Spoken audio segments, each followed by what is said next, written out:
Hi, what I'm going to talk to you about today is one very important part of the truck that a lot of truck drivers either don't quite understand 100% what it's for, or even don't even check it.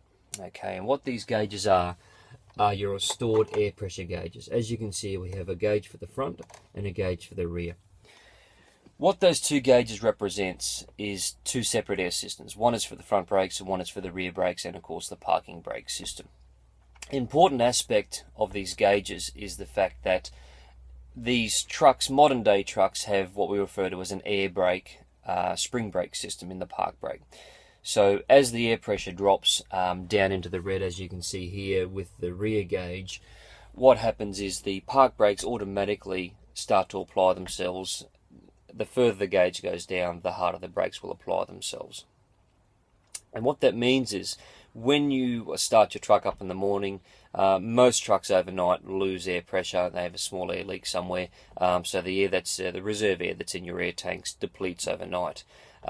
What this means is, even if we wanted to move the truck half a metre forwards off the dock to open up your tailgates, for example, we're not allowed, or we cannot move the truck because the gauge is down into the red section. Okay.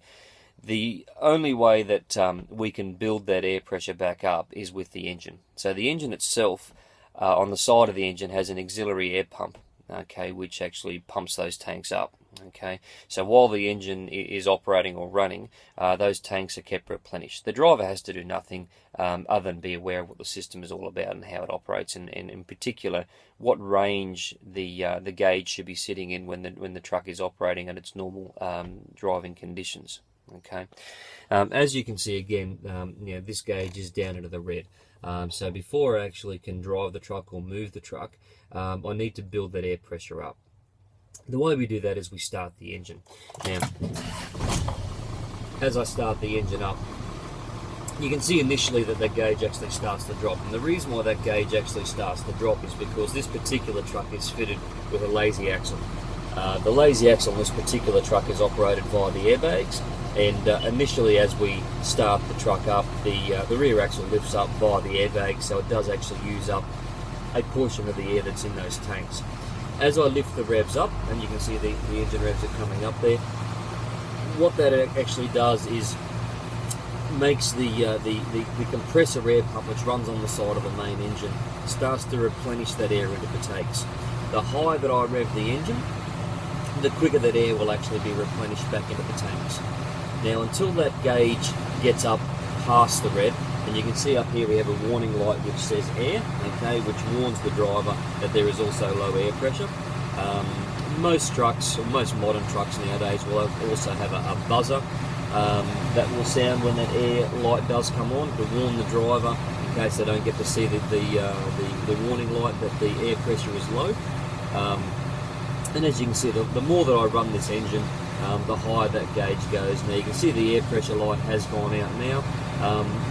The tanks aren't quite up to operating pressure just yet. Once that gauge gets up past the red, I will be able to release the truck, release the park brake, and be able to drive the truck to wherever I wish to drive. So, as a driver, it's critical that we must keep an eye on these gauges. If your truck has a fault in the system, it could be a broken brake valve, or a cracked line, or even just a leaky fitting, which is quite common. The driver needs to keep an eye on these gauges to know exactly where the truck that they're driving at that particular time operates within. The advice would be, if you can see that the air pressure is running lower than its desired range, that the driver knows that it should be, you really need to get the truck off to the side of the road, park in a safe place as soon as possible, okay? Because if you do have a loss of air pressure, the air will continue to obviously lose, and as that gauge goes down into the red, the park brakes will actually start to apply themselves. Okay, a lot of people call that a dead man system, meaning that once you've lost air pressure completely, the brakes will just lock on totally.